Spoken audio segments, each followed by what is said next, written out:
Okay. Hi, everyone. This is the Gauntlet, and we are playing Primetime Adventures. Finally.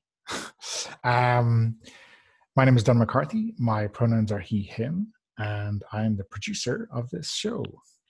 Let's briefly introduce the kind of general setup that we have made. Everyone's character is a member of a French resistance cell based in Calais in northern France. It is the lead up to the Normandy invasions, so everything is about to kick off in a headline grabbing way in northwestern Europe finally. And all of our characters are members of a joint the Gaullist and communist cell that has been kind of merged for this really, really important operation. So that will spark a lot of dynamic conflict between the two groups, and obviously there might be some Nazi killing to go along with that as bonus content. So let's go from left to right in character keep order and have you all introduce yourselves and then your characters, and then we can kick off our mission. Pearl, I think that's you first. Oh, goodness, is it? Well, that's very exciting. I'm Pearl. I use she and her pronouns. I am remarkably sleepy for the time of night it is, given that I often play games at 3 a.m. and it's not even midnight. But time zones are funny like that. I'm playing Sophie Garnier. It's the third iteration of that name. I think I'm going to keep it.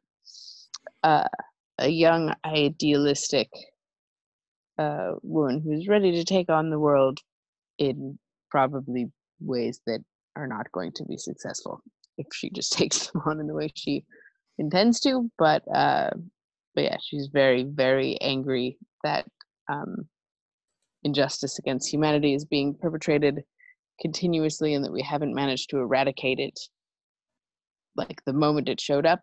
And she's joined the resistance to convince everyone to just kill all the Nazis, basically. Cool, thanks. David, I think you're next. Yeah, certainly. Hi, my name's David. I use he, him pronouns, and I will be playing Etienne Martin, who also uses he, him pronouns. He is a young man, probably about 17 or so. That's where I peg him. Who is he works as a mechanic in one of the civilian shipyards in Calais, as I imagine the military ones are a bit more locked down. His elder brother, I think his whole family have been kind of like lifelong trade unionists, left-wing activists and the like. His older brother left back in the late 30s to join the international brigades in Spain and didn't return. He is now kind of both driven to help out the resistance. He is driven to help out the resistance by kind of the feeling that he's not done enough up until this point. And he kind of is a bit. He doubts a bit his ability to kind of live up to what his brother did and to live up to the example of previous resistance heroes, but is looking to prove himself and make a difference in this town. Okay, great, thanks. And Pavel, lastly today. Hello, I'm Pavel, and I use him pronoun, and I am playing Pierre Bernard, who is slightly older than the other two. He is 40ish. I imagine he will be at least like 45 or 43. He is a doctor at a local hospital who often treats German soldiers and German personnel. Other people perceive him as a collaborator because of that, but he had a change of heart He thought that this is a good thing, and now he sees that this is the bad thing. He joined the resistance. He is trying to fight a good fight, but is constantly having problems because people don't trust him. People treat him as a collaborator. He himself thinks bad of himself and really wants people to accept him. He used to fight in the First World War as a combat engineer. Currently, he's a doctor. I'm not sure what his specialization is, but maybe we'll find out later. Decide. He has a well-maintained beard, slightly going to the gray side already because of all the stress and everything. And I decided that Pierre has a wife, Marie Bernard, who I will really try not to make it allo, but she runs a cafe restaurant. She's also part of the resistance. So who knows what kind of trouble will happen because of that. But Pierre connection is actually Lydia Beaufort, our English, our support from the England, who is a real intelligence officer and who kind of like supported him, maybe like even convinced him to join this side. I showed him that he should fight for his own country and is really supporting his activities in this resistance cell. Okay, great. So I think it's probably worth pinning down exactly where the resistance cell bases themselves for briefings and such. Do you think maybe there's a back room at Marie's cafe that is used, or is that too close to be dangerous? What do you think, Pavel? I think it's definitely possible. We just need to try not to make it into a comedy. But yeah, I think that's perfect, especially for the meetings that are like not with guns and stuff like this.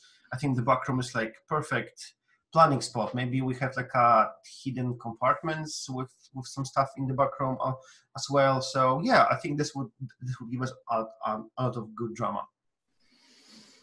Okay, so I think Lydia has come straight from the more clandestine base of operations to brief you all on a mission. And she is, I guess, mid-30s, frazzled is how we're describing her.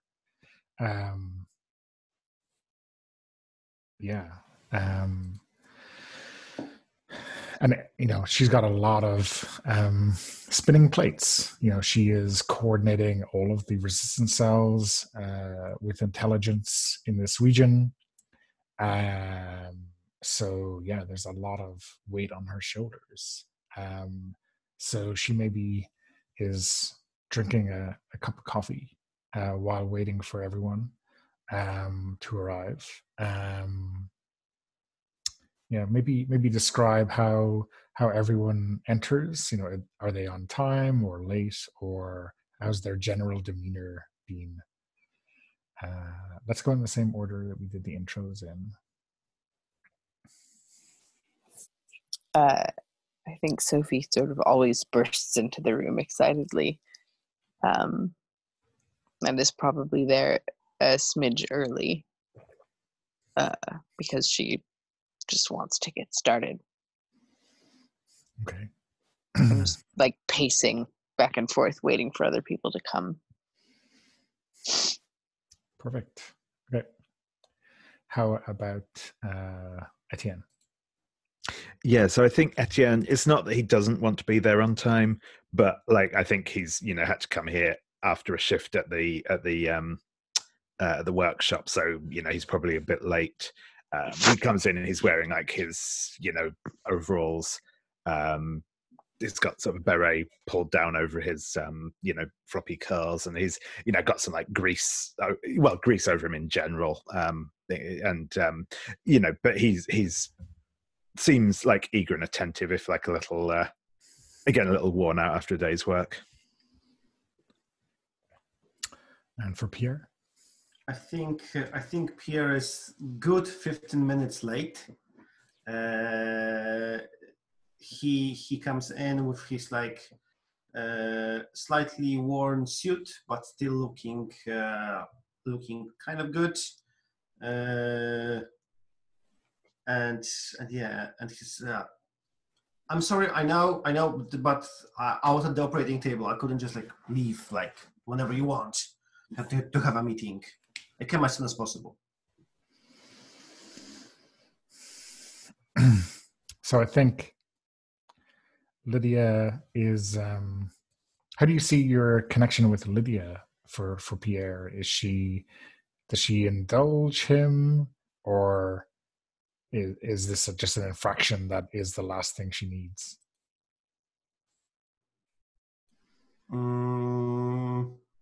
Do you mean is there some kind of romance going on? That's not what I was aiming at, but yeah, like what's the relationship like? Is there in general, given that she is your character's connection? I think when there's only two of us, she's slightly warmer and friendly, but in front of the people, she needs to like maintain professionalism, and she's like cold and strict to the point, even on Pierre, because she has like a lot of people to coordinate. But when we are together on like one-on-one basis, it's like slightly warmer attitude. So I think she looks at you and says, "Please, Monsieur Bernard, you must take these meetings seriously. If we are here too long, we will all be in danger. I hope you are all free tonight. We are receiving a special visitor who's coming to us from London. We are codenaming him Camargue. And he will land by Lysander. And she kind of uncovers the map with all of the kind of intelligence information on it, or all the ones that she is sharing with you at least. In this field just after midnight.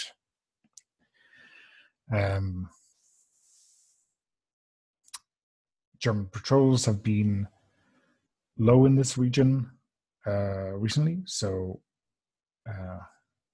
we're hoping that it will be. We're hoping that we don't need a lengthy debriefing. So your mission is to make safe the landing zone, and to meet him and to bring him to the safe house. Are our characters already aware of the incoming D-Day something? Yeah, I mean, I think so. I think I think that would have been the explicit understanding for the merging of the cells in the city. Oh yeah, so yeah, that, of course. The exact timing and location of them are obviously not known though. Was there some nickname for the D-Day, or do we like refer to it like D-Day? There's the operational name would not be known to you. Yeah, probably. So it's just the invasion, right? Or the Allied landing. Yeah. I think Pierre just like, is it connected with the day incoming? Pierre, everything is concerned with driving the Nazis out of your country and back to where they came from. Of course, yes. Yes, of course. So the only question is, what do you need us to do exactly, and who's doing what? I mean, that's an operational matter for the cell, I think. But I think you all can probably work out exactly what you're able to do. This is not the first Lysander landing that you've done, I'm sure. I mean, I can give you some advice, but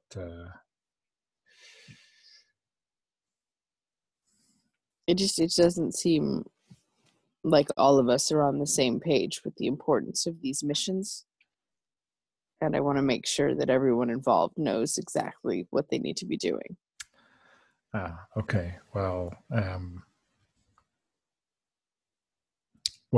first of all, you need to make sure that there's no leakage of this information, no chat about what's going on. You need to make sure that there are no patrols in the area. You need to make sure that the landing zone is safe. You need to signal the Lysander as it comes in. Make sure it lands in the right field, because, that doesn't always happen. And then, establish contact with Camargue and get him home safe. Quick out of character question. How many more people are in the room with us? Because obviously the three of us can't handle this whole operation. Yeah, I mean, I guess there's going to be some of the other people in the cell, but then, maybe there are other people who will be involved who aren't here for the briefing, so okay. Maybe there's another handful of people sitting around listening to this. Okay. People who would give you the equipment or whatever that you need to do the mission. Do we need to get Camargue into town, or are they going into the into the countryside? Camargue is going to stay at the safe house just off the Rue de Napoleon. And then she kind of lifts the map, and there's some papers there, which have I think they're they could be for anyone. They look really authentic, but obviously they're going to be they're going to have gone through the SOE for anything. At this level, maybe they don't trust putting this kind of stuff through local sources. At least if you had been doing it, you would have known about it before, right? So maybe it's just a loose lips sink ships kind of thing. The SOE is known for its secrecy, even though they're supposed to be helping you and completely open and forthright, right?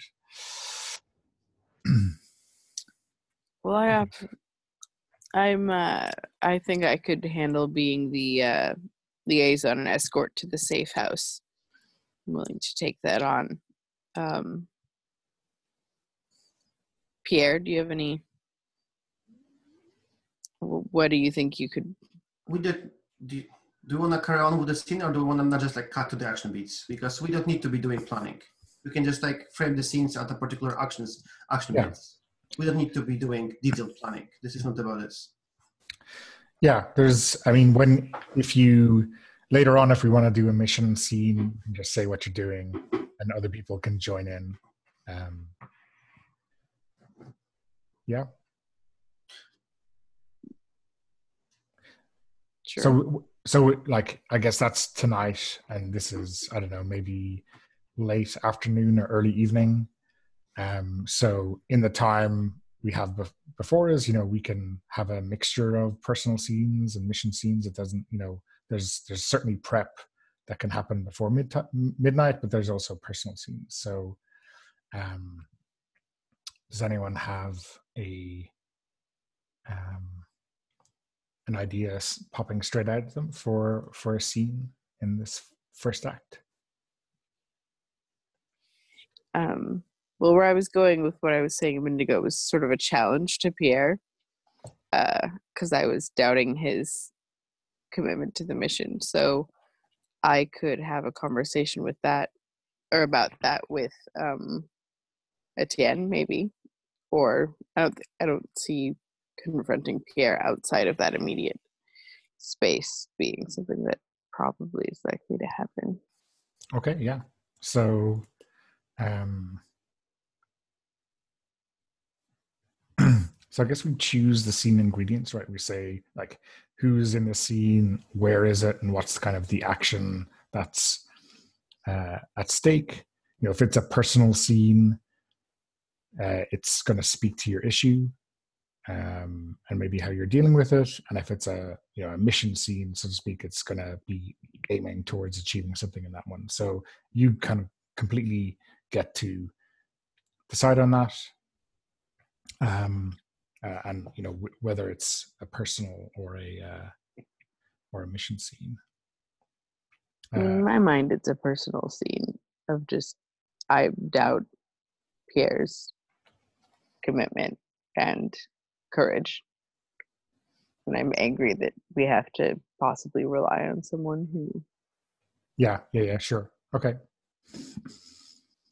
So,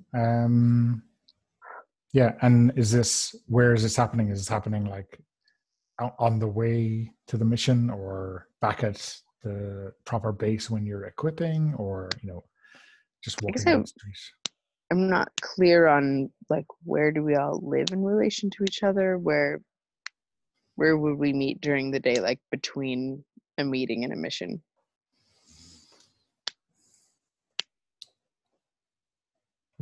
I guess we've probably got like a safe house or somewhere where like we stash weapons and stuff like that. So it could maybe be there. Hey, maybe we're going to get some equipment or something. Yeah. That works for me. Yeah. So it's like maybe it's like a dingy basement. There's burlap sacks with equipment and ammunition and weapons from a variety of sources. So yeah, you're maybe sitting at a table with all the equipment and maybe any equipment that you're getting together for the mission to discuss Pierre's loyalty to the cause, or yeah, and I think like Etienne is sat at the table, kind of like stripping and cleaning and loading guns and getting them ready to sort of be handed off to people for the operation this evening. Is there anyone else around who might interlope on your conversation, or anyone say who's not within hearing distance who might want to see what you're getting up to? Or is this like just the two of you? I mean, if it's if it's the safe house, I would hope that anyone who would listen still wouldn't be like hostile. But yeah, I mean, it's going to be someone in the cell for sure. But I just want to establish if I'm likely to be introducing an NPC at any stage. I'm happy to leave that up to you or David. Yeah, I was going to say I'm happy for it to just be the two of us for now. But like, if you want to introduce someone, that's also cool. Okay. Etienne, how can you be so calm after the meeting? Look, this is just a standard, babysitting job. It's going to be nothing. They're always nothing. We just go out, we meet the person, we bring them back. I don't even know where we bother, to be honest. I mean, it's not like it's difficult to find the town, and there's never any problems. That's not what I'm talking about. I'm talking about Pierre. Comes in 15 minutes late, and then, does this have to do with the larger, like, is he on board or is he not? Do we take the orders we're given, or do we not? We're a team fighting against the greatest evil mankind's ever known. Like, we waltz in like nothing.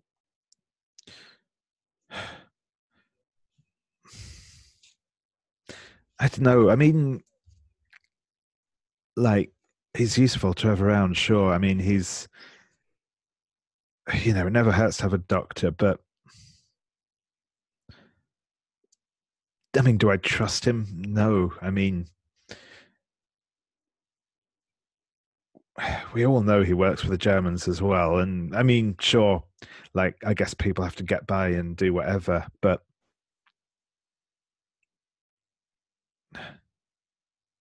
And this is what I'm saying. Like, how can he work with those monsters? Like, they're the people we're fighting against, and he's patching them up. I mean, I guess this is the thing, right? It's like ultimately, like, the Germans, the Vichy, the people that support Gaul, they all want the same thing, right? They just want to be in charge, and we've got to challenge them, I guess. But I don't know. For now, I don't think he's going to betray us. Put it that way. But yeah, I think we need to keep an eye on him. I think so too. It's not. It's youth that brings change. Those of us who have a fresh perspective on the world and haven't been sitting back in our doctorly laurels for however long and getting comfortable, who are going to make the difference in this, I think.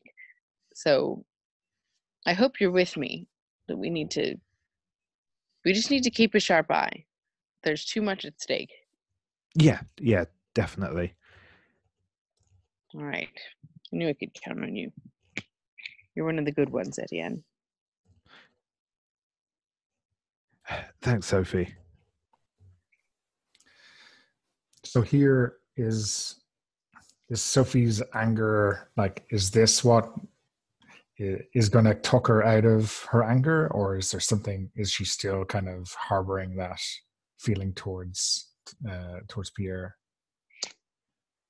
Sophie's not full on angry at Pierre yet. She's angry at the world and at the situation. She's suspicious of Pierre. But knowing that somebody else is also keeping an eye out will make her less reactionary, I would say. Okay. So specifically to him, okay. Not necessarily to other stimuli. So like maybe this is like a crisis that Sophie is not really likely to fail, but I think we should still check it if we think that it has come to a point where she's kind of giving into her impulses or not, Okay. So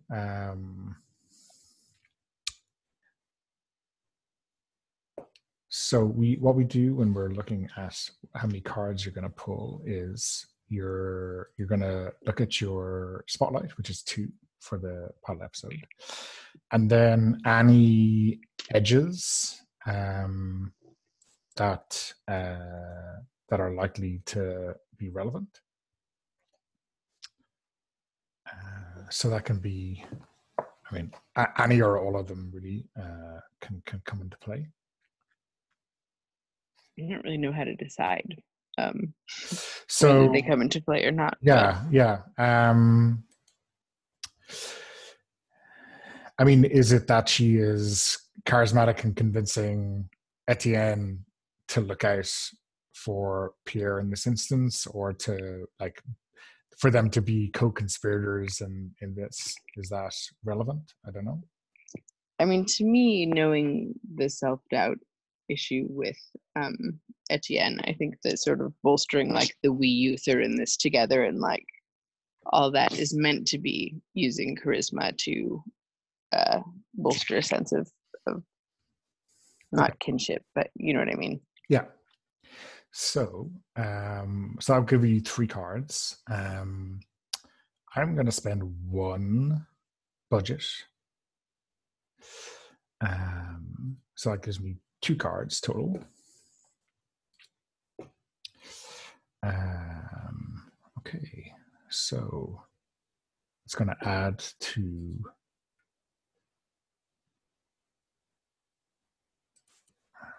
going to add to the budget, right? Okay. The other thing is you're getting fan mail, right? So if you wanted to spend that now, you could, or you could just hold off on a scene for later on if you want, right? I might hold off for now. It seems like there are Okay. probably more consequential scenes to come. Okay, cool. But I appreciate the fan mail. Thank you. Yeah. So, because everyone loves characters not trusting their character. That's the secret sauce.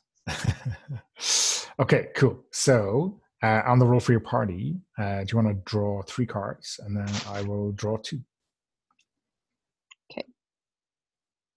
What is it doing? I had it called up. Oh, draw 3 cards. Yeah. So Actually, where are those? Oh, I see. Cards. yeah. The last. And it's thing. the box to the right of cards. So there's unlike the dice, it's to the right, not to the left. I don't have a box to the right of cards. Okay. I only have to the left.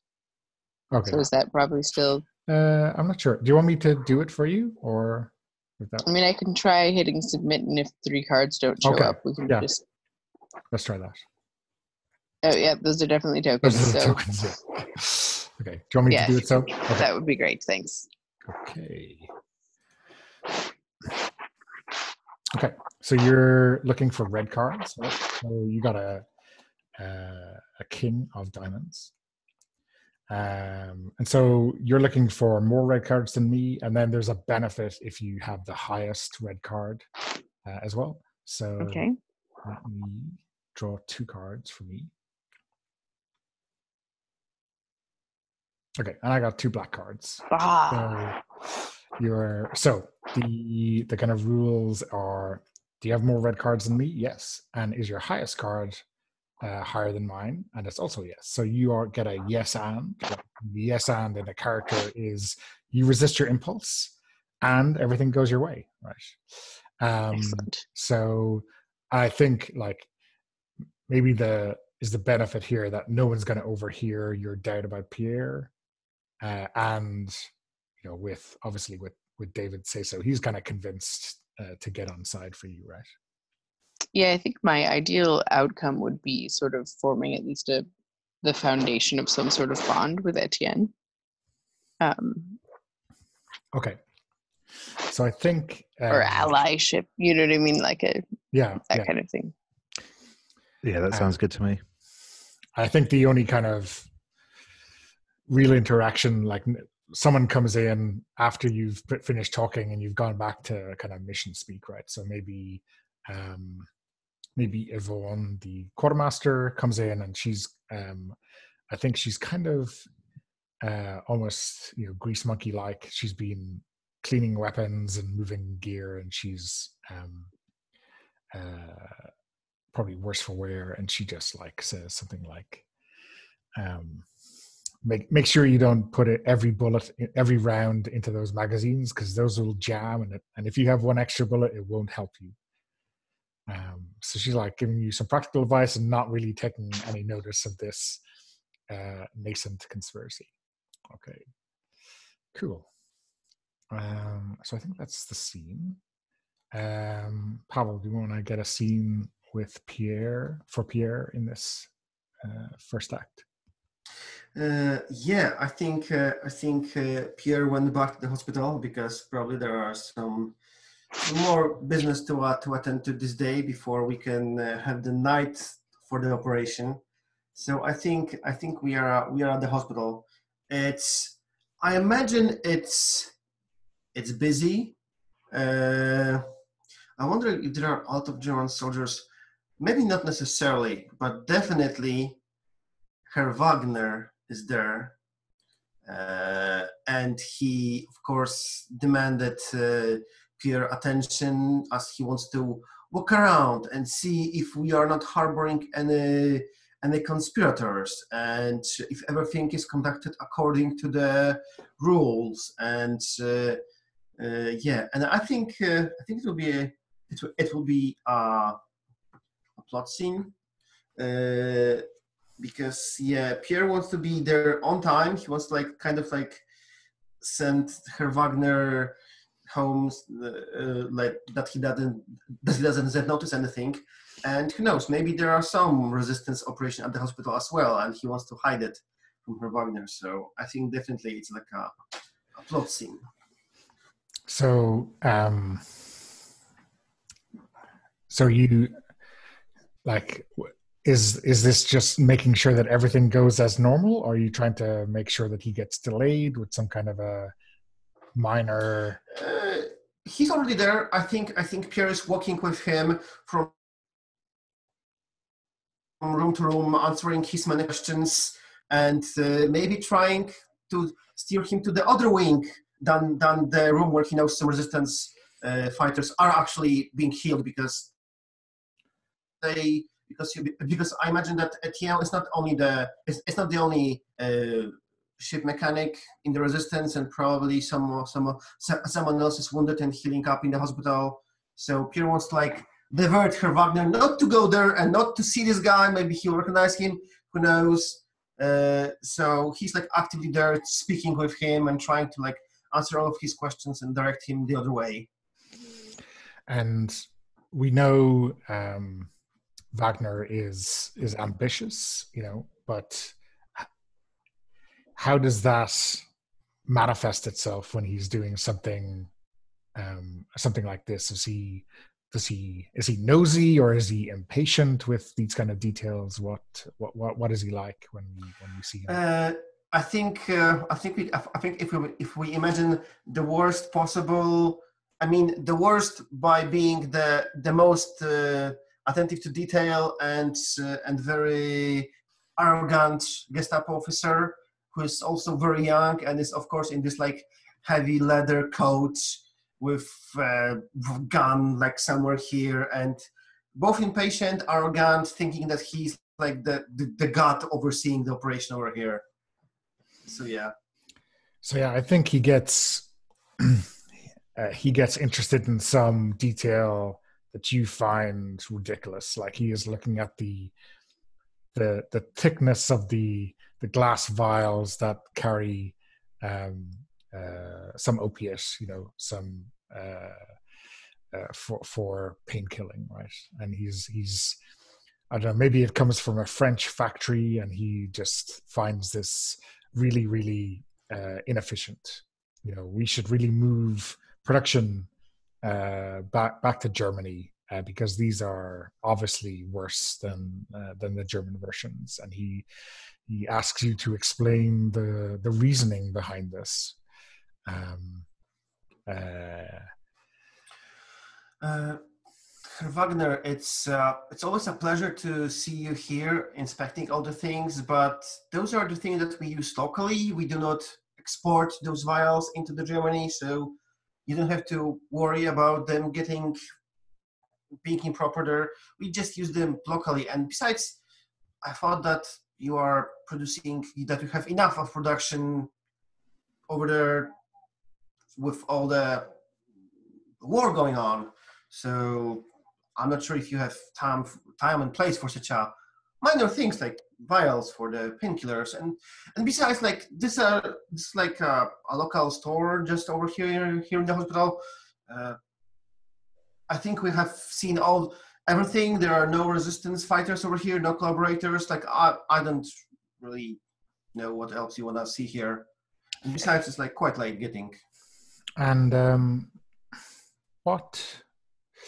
who has access to this storeroom? I'm really wondering. Surely some of these people, wounded resistance fighters, must be in need of morphine, just like any other human. So I would think if there is some kind of contraband that they would like, it is this. So I want to make sure that I get a list of everyone with a key to this storeroom and to this locker. Herr Wagner, it's a really the staff of the hospital, like everyone has the key. The nurses, the doctors. This is like a common room. We come here. There is like and besides, the staff change. People leave town, people come to town, we hire new people. It's like a really, it would take us. Would you like us to heal some of the wounded German soldiers, or would you like us to track everyone who has the key to the room? It will be like far more efficient if we heal some of the German soldiers rather than doing the bureaucracy stuff. Won't you agree? So I think he takes out his notebook and he's writing down some thoughts, because it's like tracking everyone who has like this ridiculous scenario that you've given him is obviously what he would like to do. Do we think we want to make this the point of crisis to evade his digging any deeper into this? Yeah, sounds good, because obviously there are people who have the key who shouldn't have it, and I deliver this key personally to some of these people. So I definitely don't want him looking into this. I want to convince him, no, this is like pointless vector of investigation. Okay, yeah. Okay, so same thing as in the previous role. We're looking at your spotlight and any traits that are relevant. I think the only edge that may apply here is like a medical training. This is like my ground. I can like quote some regulations, tell him that about some wounded German soldiers to like distract him. This is like my safe zone, like this hospital. I know it, and I know how can I bullshit him with other stuff to follow. Yeah, for sure. I don't think anything else is relevant, though. Okay. So are you spending fan mail, or are you going to save it up? Not sure if I have a fan mail. Oh, I think you got one from Pearl. Let's leave it. If anything, I would spend it against myself, and anyhow. So let's. Okay. I will keep it. I'm gonna keep it. I think we're in a hospital. The first time we've seen it, it's obviously going to be an important location, and we've seen our Gestapo officers' wonderful leather coats. So I think that's where the budget. Yeah. Okay, so I'll put one in to that as well. So do you want to do cards first, and then I'll do?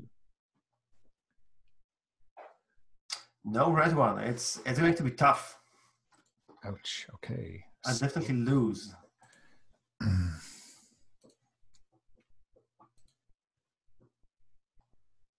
Okay. So two red fives.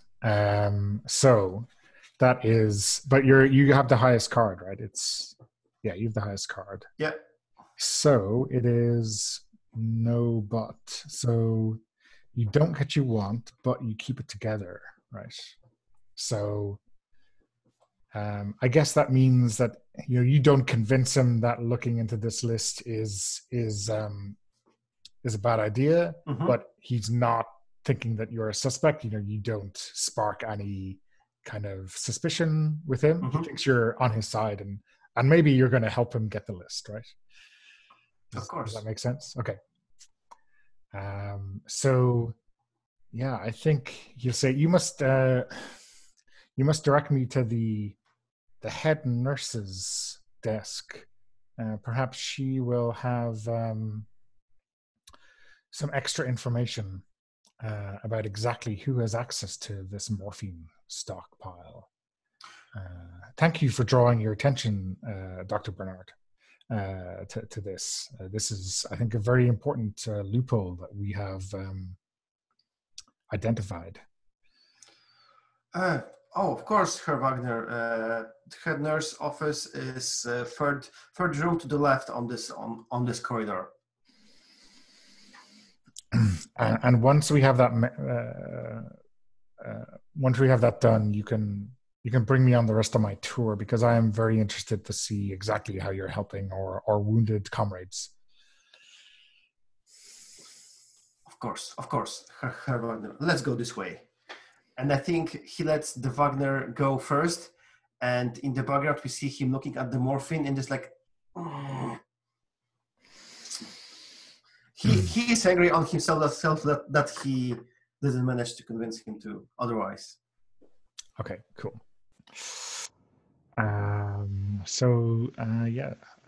David, do you want to frame a scene for Etienne as well, or do you think you got your screen time in that scene with Sophie, or do you want to do something else?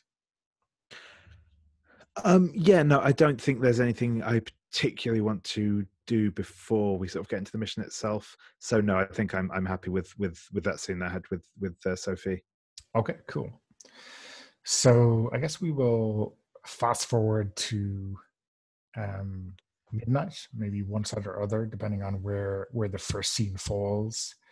I guess it's May, right, or maybe April. So the night is not quite as cold as it has been. Maybe it's relatively good, but I think it's going to be raining. It's going to be a little bit miserable. Visibility is going to be low.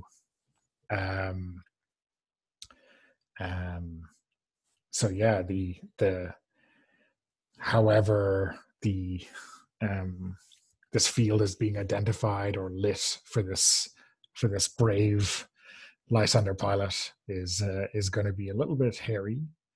Does anyone want to take a first scene to be earlier on in the night, or how do you feel? Or we could, if we don't feel like this is the most interesting thing, we can fast forward to have the first scene be after the landing or on the way back or whatever. So whoever wants to take the first scene can kind of set the frame on this. I'm not sure. I totally envision Pierre involvement in this is like to smuggle him through some German outpost, maybe on the so I think Pierre involvement in this is to just like take Mari, take the car, hide what his code name, hide Kamagway in the trunk, and just like try to smuggle him to the city through the checkpoint. So that's how I envision Pierre involvement. So yeah. So if you want to cut right there to almost the end of the action, I can do it. Otherwise, if you feel there's some other action to be had, maybe there's a German patrol and someone needs to diverge them other way. It's up to you. Yeah. I was going to say, I think that that Etienne is like running interference, so he's probably like patrolling around the bounds of this field, sort of wandering through the woodlands and the hedgerows and stuff around the field, sort of keeping an eye out for any German patrols and that sort of thing. So who do we think is going to cause a problem for him there? Are we talking about locals who might witness something that they shouldn't, or are we talking about some kind of a small German foot patrol that needs to be led astray?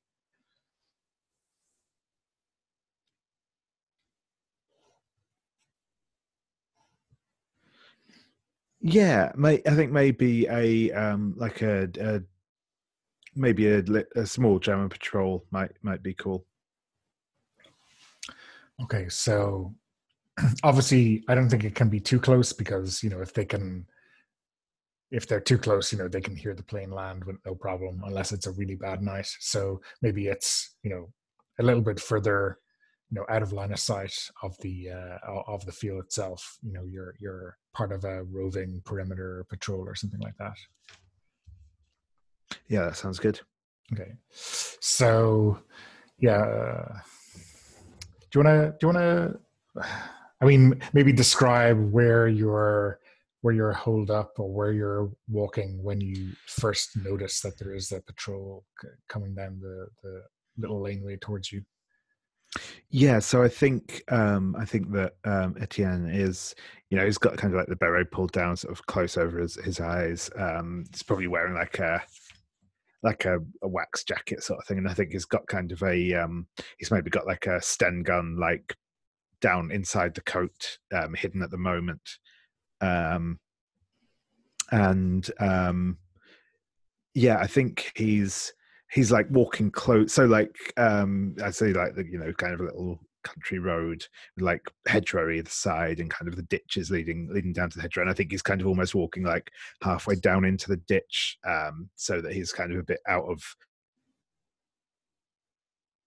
kind of blended. If a car happens to be coming past or whatever, then they won't necessarily notice him. And I think he's kind of trudging along, kind of doing that kind of 45-degree angle walk along the bank of this ditch. When I think he maybe spots that there's like one of those little, the German version of the Jeep, those little kind of, well, not armored cars, but Kugelwagen, I think is what we call that. Sounds familiar. Yeah, that sounds good. So I think probably, I don't know if are they foolish enough to have the headlights on?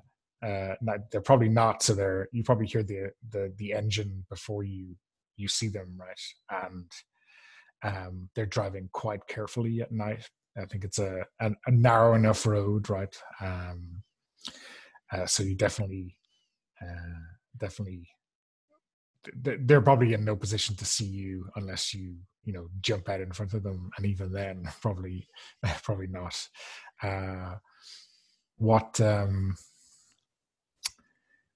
Given the kind of geography of the location, what do you think the most likely thing for these people to be doing? Is it a patrol, or are they driving to get somewhere and just happen to be going past the wrong place at the wrong time?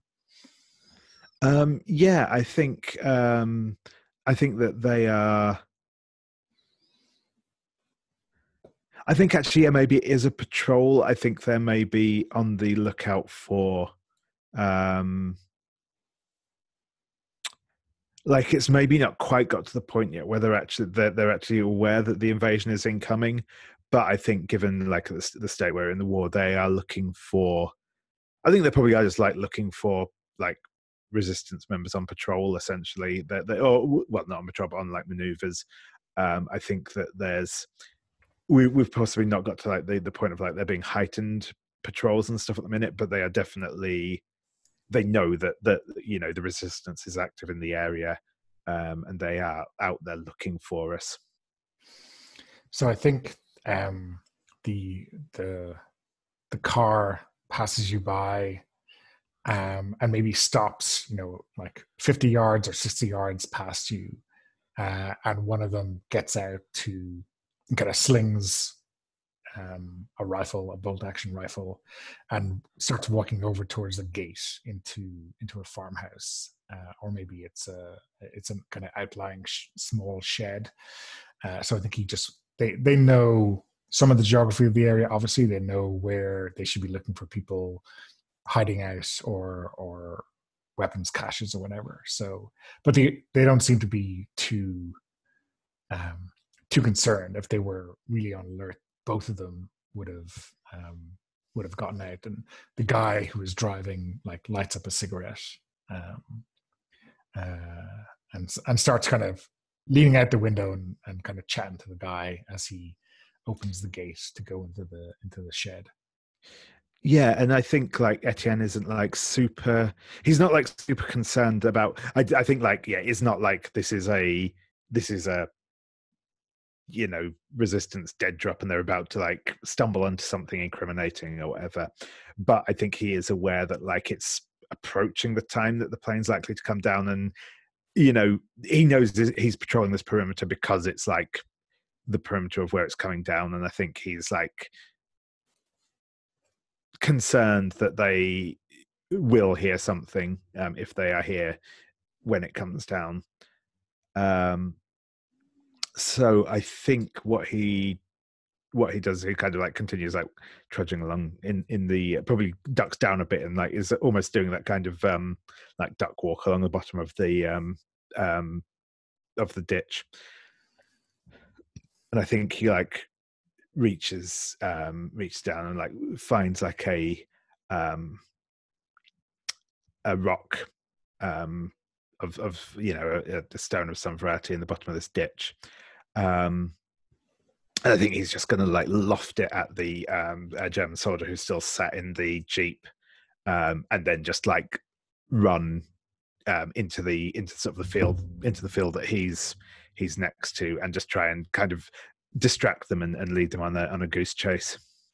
Okay, that sounds relatively dangerous. It does. So yeah, let's see how that goes.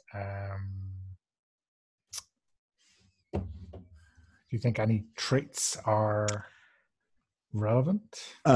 Probably not actually at the minute. I don't think either of mine are particularly relevant to this situation. Okay.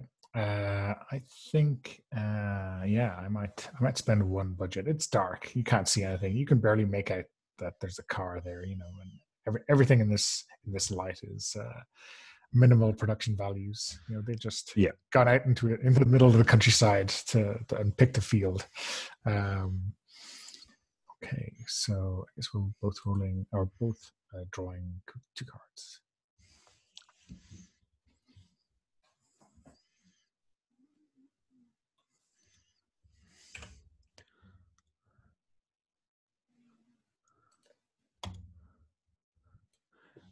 I got an ace of hearts and a 4 of clubs. Okay.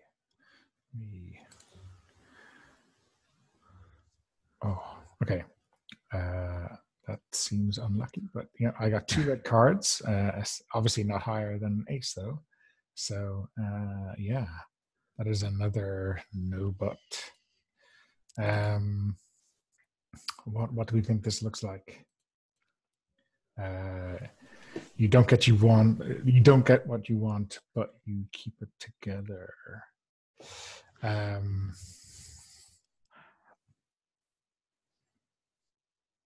I'm wondering if what this means is that like they don't chase after him. They're actually fairly disciplined.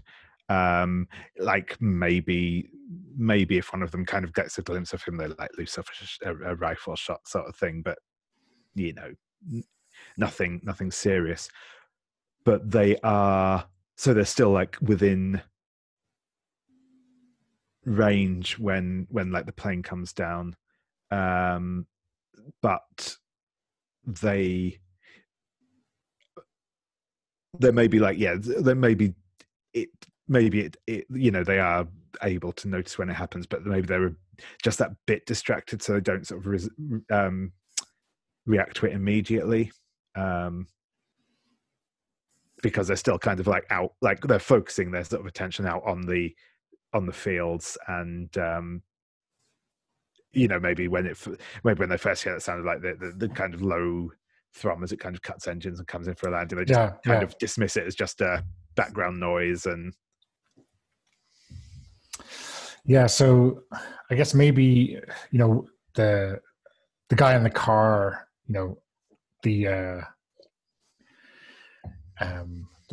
rock doesn't misses him, but he definitely notices something, and he turns around and tries to get a look at it, and then he's maybe walking in the direction that you're in, and then you run, and he doesn't know what's going on, and he calls back to his friend, and then in that general hubbub, they kind of miss that initial sound of the Lysander coming in, like you said,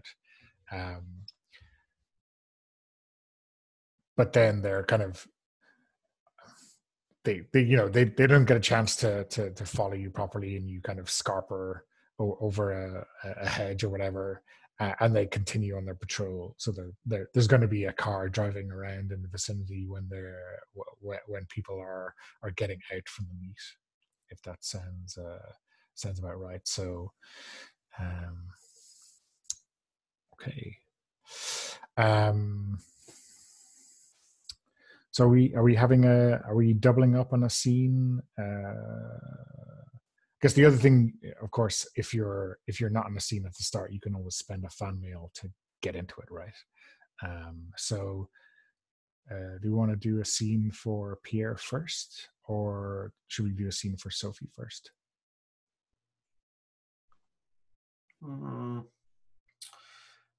It's hard to say. I like when consequences of a failed scenes go into the next scene, but someone needs to deal with them with this patrol still. I mean, if you're driving away, them coming across you, and you're not expecting them, you're kind of prepared for that roadblock situation getting back into town, but not a random patrol just intercepting you on the road. Let's go with it. I really like this idea. So, Pearl, are you with us? Because so I imagine this like the plane has landed. Pierre has picked up. What was his nickname? Camargue. Yeah. Camargue. Pierre has picked up Camargue and spoken with him in like kind of like a broken, a little bit English, telling him that he needs to like get in the trunk, and then we will get him into the safe house. Maybe we find. Maybe we have a shot at Camargue and we see whether he speaks French or not, or if he also speaks broken French. Hard to say. And and then we are going back. So there's like Pierre, our car, which I imagine like a standard French car from the World War, and Pierre's wife Marie is also there. I imagine this. And we are stopped by this patrol car. Yeah, so I think, and if Pearl is with us, I really wanna have Sophie just like observing us from the bushes and seeing what will Pierre do.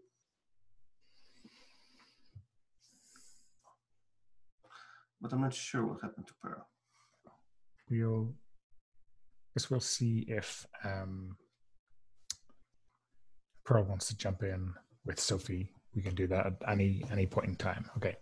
So, yeah, I think after the first kind of few words with Camargue, you realize he's French. He's not from this region, so his accent, maybe he's from the south. So his accent is a little bit strange, and that's probably going to be notable. That's probably a problem for him infiltrating, but if he's going to be holding up with you, maybe that's not as much of a problem as it could be. I think is the chit chat here very normal, or are you talking about something specific? What's the general mood in the car when this German patrol hits you? I think we kind of are talking about where he's from, how the situation over there, when did he travel to England, just like trying to get to know the guy. Yeah. And so if he's in the cabin and not in the trunk, it's just even better, because we probably like plan to put him in the car's trunk just before the outpost. But he's there, and it's going to be crazy. Oh, wow. Okay. So I think it's not like a normal stop. I think you turn a sharp corner on this laneway, and suddenly this Kubelwagen is right in front of you, and there's almost a crash, right? There's because no one has their headlights on, maybe, so it's quite dangerous. There's a screech of brakes, and there's a moment of panic in Camargue's eyes as he kind of sees the two German soldiers get out of their car, and one of them points a machine pistol at you, through the windscreen, and the other one kind of runs up to the window and kind of knocks on the window for you to roll it down and speak to him.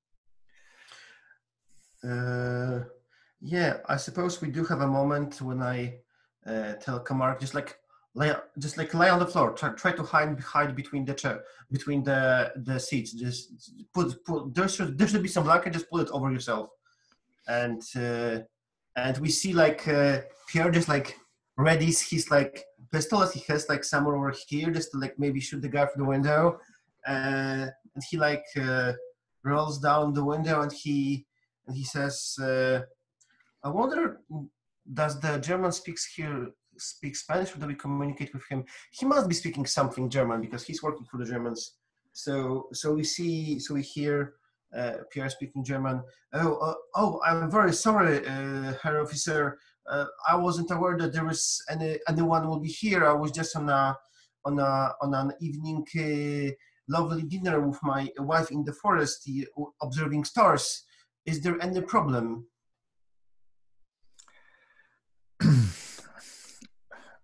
You're out having a picnic with your wife, and he kind of hunches down to look through the window to see Marie. And don't you know there's a curfew? You can't be out. You can't be out in the car at this time of night. Show me your papers. Of course, Herr Officer. I'm very sorry. It was our. Oh my God! How to say when you have like a marriage and you have like a full years of anniversary? Marriage? Yes. I'm sorry, Herr Officer. It's our anniversary. I know we like shouldn't, but special occasion, April. Of course, here are the papers. So he looks at it, and I think he has a flashlight, right, to look at it, and he's maybe shining it in your eyes and comparing the photograph on your very official looking ID, right? Your real ID.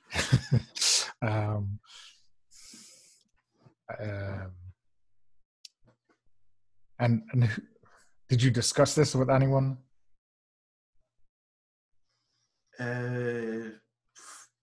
It was a surprise to my wife. Whom should I discuss this with?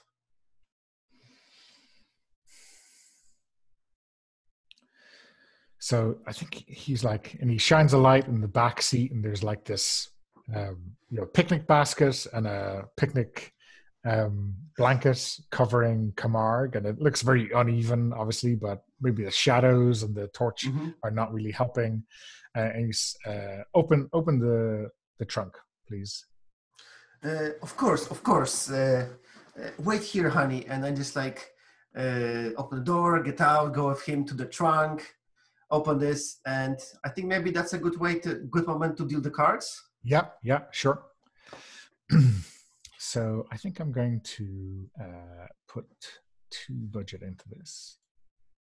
Let me just delete everything that's in there. Pearl, you're with us. So, I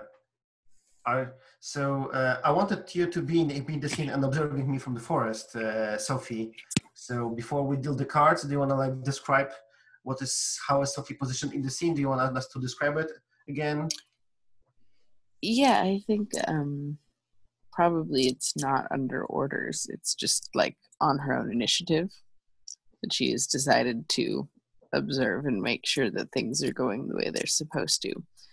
I'm wondering how I would be positioned to do that beyond, without being in a vehicle of some sort of myself beyond a certain point, but I think the road can be going somehow around the makeshift airfield we were using, and you could have been alerted by Etienne that there is some German patrol on the way, so you can be in the forest by the roadside or whatever you like. We are making a series, we can just casually position you in the forest just as we were driving by.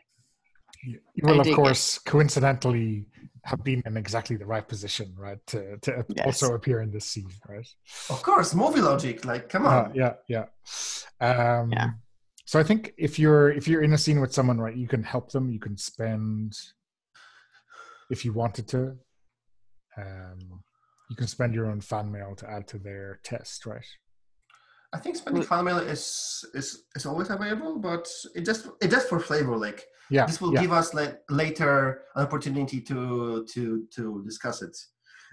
So obviously, what Pierre wants in the scene, Pierre wants this to go nice and smooth, because otherwise, him and his wife will probably have to shoot this patrol guys, and there will be evidence or trouble, or someone else will get shot. And if they want to organize us, if they just let us go, everything goes smoothly.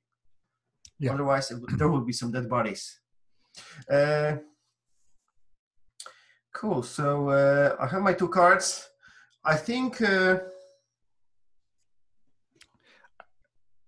I think, you know, it's kind of tangential, but you know, you're speaking German and you're giving kind of you're still obviously French, but you have the kind of official doctor's ID. I think that is a trait that comes into play.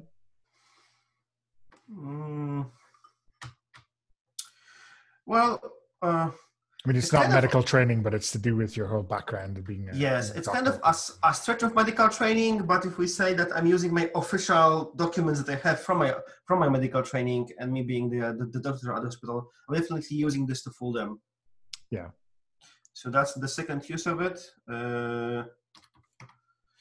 Cool. 3 cards for me. Let's hope for the best. Yeah, let's drop 1 fan mail on it. Okay. 4 cards.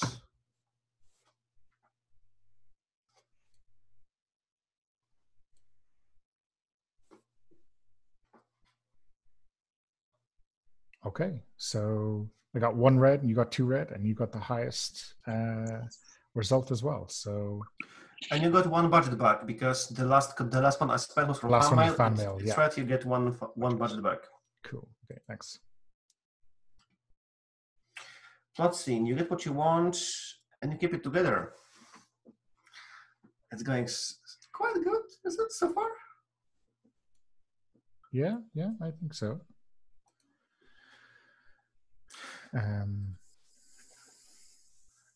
So yeah, I go to the trunk. I open it. Obviously, we see like I'm holding like a pistol somewhere over here. But I'm just like opening the trunk. See, her officer, nothing. No one's hiding here. Everything's. If we can like keep it on the low, you know, anniversary, April, special occasion. So yeah, I think. He kind of gives you a nudge and says, yeah, well, we all have to keep the women in our lives happy. You know, I just wish I was at home too, you know, you lucky devil.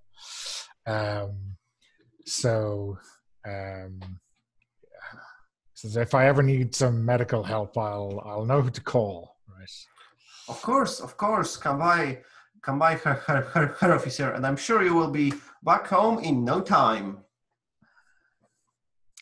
So he kind of waves at his friend and says it's all right, and then I think it's a narrow country road, so there's the whole how do we drive past each other, and they kind of back up, which is really kind of strange, right? They back up and find a little lay-by to pull into, and they wave you by, and you're through.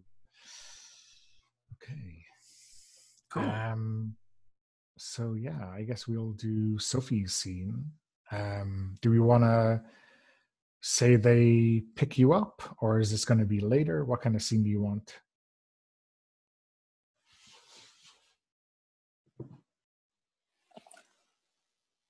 Pick me up, meaning?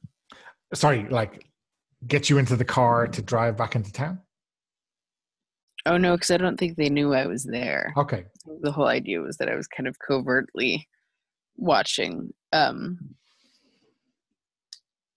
don't know what kind of scene I want, really. I feel like I want to process that information, but I don't want to do just another scene with Etienne where I like report what just happened. I wonder if there's a way to have a short scene with Pierre. Yeah, well, you know, we can cut this series as we want, so we can do a cut to the safe house arriving, and you can come by and challenge Pierre about something. I don't know, maybe you can ask him, would he kill the soldiers, or is he too cowardly if things go wrong? That's kind of what I was thinking, like acknowledging that he got there, but like still feeling a little bit. Yeah, and that whole conversation with the guards was in German, right? So yes. Does Sophie speak German at all, or just a few words, or just a few words? Yeah. She does not like German. Okay, cool. So that probably picked up extra... the word. So Sophie could have picked up the wrong conclusion from like understanding just a few words. And awesome. The tone being so like, you know, camaraderie, like even if it was fake. Probably didn't help. Awesome. Cool. That sounds like a good scene. Okay, so this is back at the safe house, right? And Camargue has gotten through the roadblocks and he is safely ensconced, and he's probably in a briefing meeting with the command staff of the cell, right? Mm-hmm. And so you're, I don't know, where do you want to have this, in the kitchen or something very normal? I think maybe like I try to catch Pierre's elbow and just like find some sort of tucked away spot. Of course, Sophie. What do you want to talk about? Do you need some medical advice? No. I just I watched your delivery, and you seemed awful chummy with those Germans. I appreciate that you got the target where it needed to go, but I'm just wondering, was it luck, or did they have a reason to just let you drive by? From what I was picking up on in the conversation, it seemed like you were old friends practically. Are you accusing me of betraying the resistance after I joined it? I'm just asking you. It seems like you have friends in both places, and are your loyalties with us or just with the winning side? My loyalties are with the fronts. As I have said before, I do my work. I have to heal whoever comes to the hospital, but my heart is with the France. I want our country free, and I don't want Germans here. And all being friendly on the roads, like someone fucked up, and this patrol shouldn't have been there. Like I was ready to pass by the outpost, but this patrol car shouldn't have been there. So I had to, be friendly with them. I mean, I agree. Someone must have screwed up, and we should figure out who that person is and get them up to speed. But, what would you have done if they hadn't let you through? What was an important target, right? Like, it's a good thing you were chummy, I suppose, but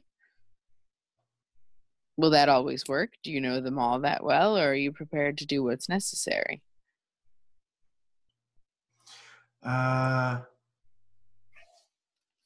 Yeah.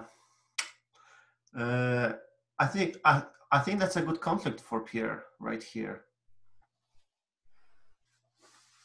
By all means. So is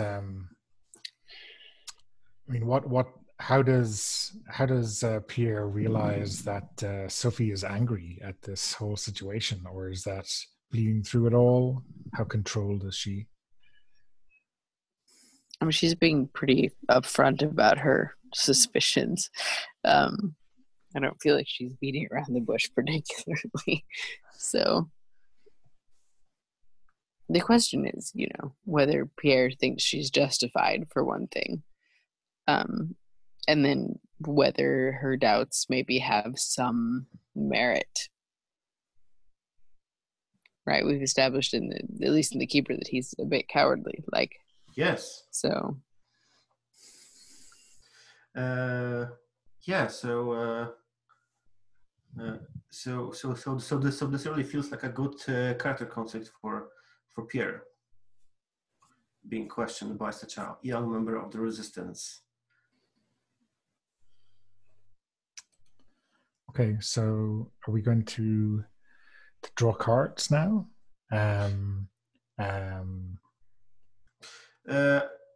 Yes, because it's hard for me to be giving answers, not knowing whether his cowardly or controlling nature will be triggered.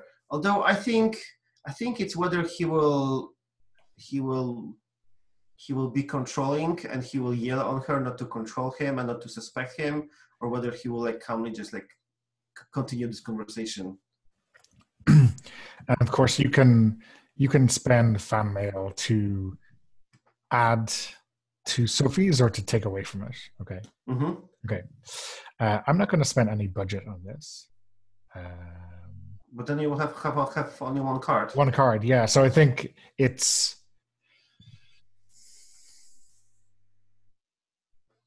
Oh, maybe I will spend one. Yeah. But you can add to either side, right? Which you're before you draw. So, yeah, okay. So, Pearl, are you gonna? So, what is?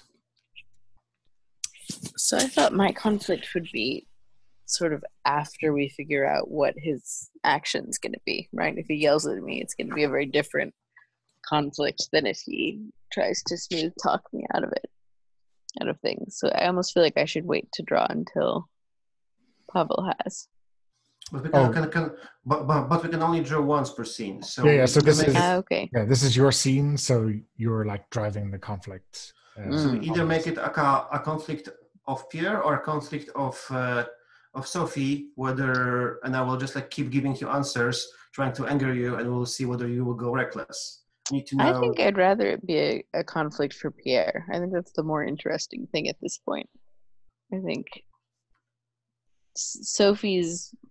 any explosion from Sophie will be more interesting if more things have happened and she has an outburst about all of them, rather than.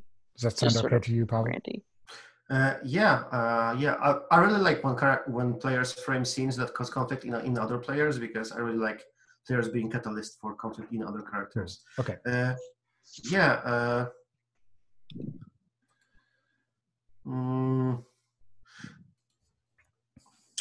Do I want to call for some connections? No, we didn't have Lydia in the scene.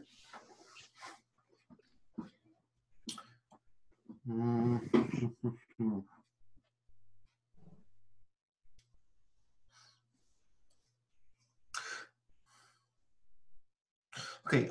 I'm going to only have 2 cards. Yeah, that's cool.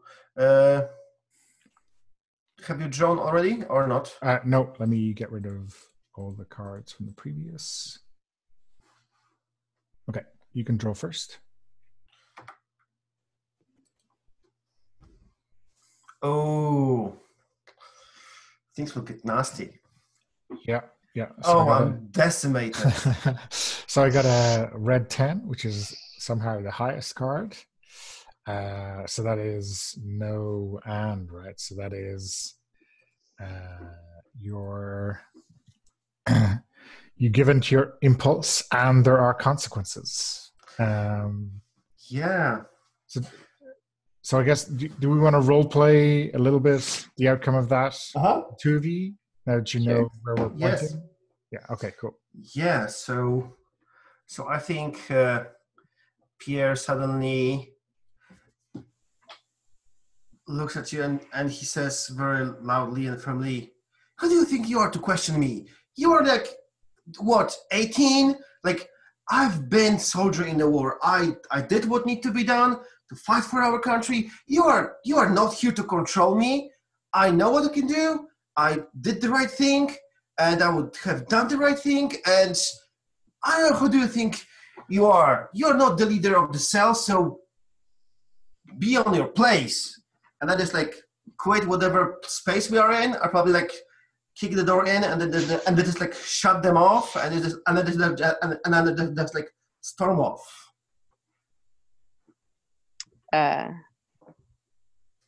Well, I would have responded to you, but you've already stormed off. You can come after me and shout at me, sure. Oh, I don't want to shout at you. That's the thing.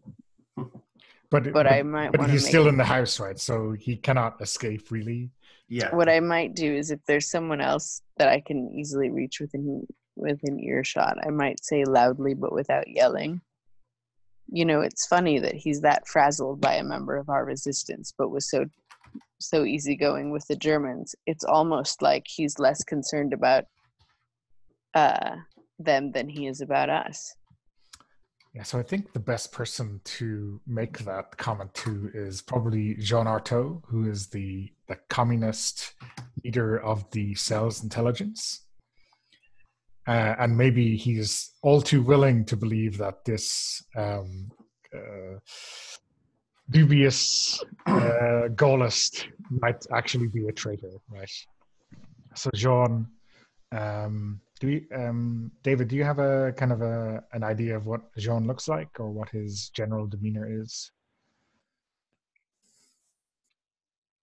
Yeah, I think he's probably kind of a sort of solid looking guy in his probably in his like 40s, I guess. He's I think he's fairly like I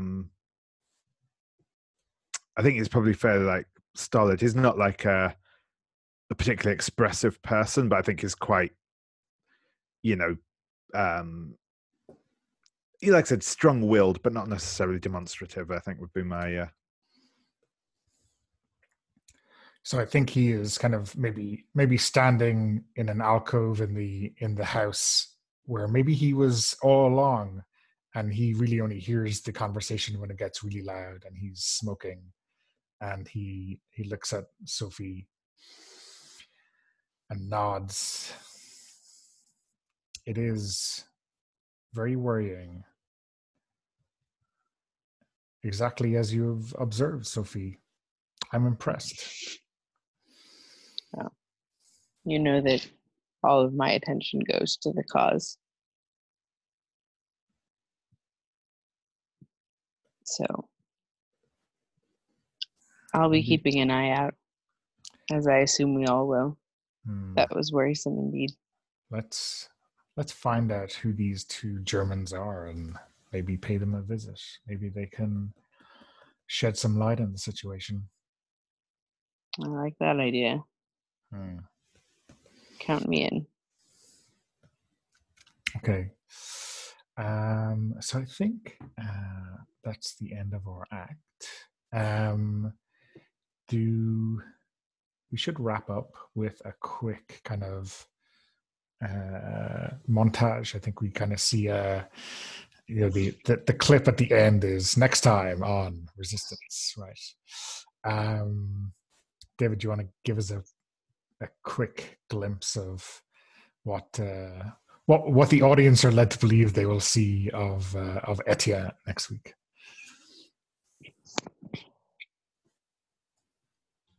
So I think that we kind of see a shot of like Etienne coming back in from the from outside town. I think he's probably got some like twigs like in his hair, and generally looks like he's kind of been out in it. And I think we see him like going back to just like a little house. On one of the streets, and sort of like stowing his like gun behind like a kind of water barrel. And I think as he comes inside, we sort of see his mother kind of making breakfast, and pointedly like not asking him any questions about where he's been. Cool. How about for Pierre?